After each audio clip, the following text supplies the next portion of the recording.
Chairman Powell, it's great to see you again. Thank you. I'm very glad that yesterday, I think Senator Warner mentioned this, we had hearings for nominees to the Federal Reserve, and one of the nominees is the first Hispanic to sit on the Federal Reserve, Dr. Adriana Kugler, who has extensive experience economically as well as including congressionally confirmed positions. I'm looking forward to supporting her confirmation as well. Let me talk to you a little bit about tougher lending standards that might be affecting inflation as interest rates increase. Yesterday, Raphael Bostic, president of the Federal Reserve Bank of Atlanta, published a blog post noting that the tightening bank lending standards we see are directly due to the Federal Reserve's higher interest rates.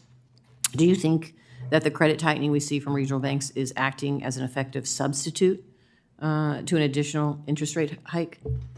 It may be. We've been looking for that. We actually don't see a lot of evidence of additional tightening on top of what we had already been seeing yet, but we're keeping our eyes out for that. And so then what are some risks if the FOMC continues to raise interest rates despite seeing the impact of these rate increases already resulting in more credit tightening and higher housing costs? And we talked a little bit about this.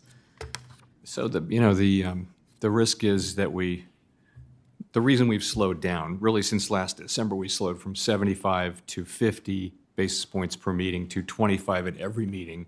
And now as we get closer and closer to what we believe will be our it's uncertain, but we think our destination is, we've slowed down a little further. So we're trying to avoid the mistake of going too far. And that's all it is. And as you can see, overwhelmingly, people on the committee do believe that it will be appropriate to raise hikes one or two additional times. A strong majority believes 2 times this year if the economy performs as expected. Thank you. And so I'm going to jump to employment, and this is something I talked about yesterday as well, because Nevada has this sort of workforce paradox. The most recent data shows that in Nevada, with both the biggest increase in job growth and the highest unemployment rate, I want to get your thoughts on moving forward as we address this concern, this paradox. Let me give you an example. Nevada has the largest percent increase in employment, which was 4.2%.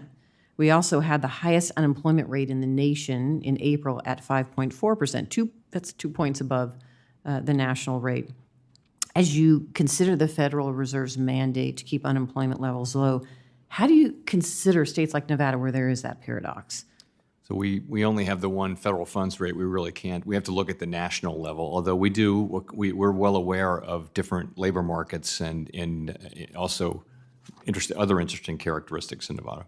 Well, and we've talked about this because the labor market, particularly in the service industry, has been a drag, and we've seen that in Nevada. And you and I have talked about this as well. Is that something you consider as you look at the numbers, particularly in the service industry, and what are you seeing? So we're seeing in service industry is really where you still see labor shortages. You still have a very high number of job openings compared to the number of unemployed people. And I think even in Nevada, you've got a job openings ratio to unemployed of 1.4 or something like that. That was unheard of before this period of time. And that just means there's still tremendous demand. And of course, in Nevada, it would largely be in travel and entertainment sector. I would into it. And then talk about the housing data, if you would. It's another conversation we had, and how much of a drag that is on the economy as well, and what you're seeing. So housing is very interest-sensitive spending. Mortgage rates are very sensitive to our policies, and housing construction and housing sales and things like that are very sensitive to mortgage rates. So you saw housing activity moved down pretty significantly when we started raising rates. You've actually seen it kind of hit a bottom now. We met with with a housing group, manufacturers, housing builders yesterday, and they say business is pretty good. It's largely new entrants, though. Many people have low rate mortgages that they're not eager to get out of, and so the sort of strength you see now is new buyers coming into the market. So the market seems to be improving.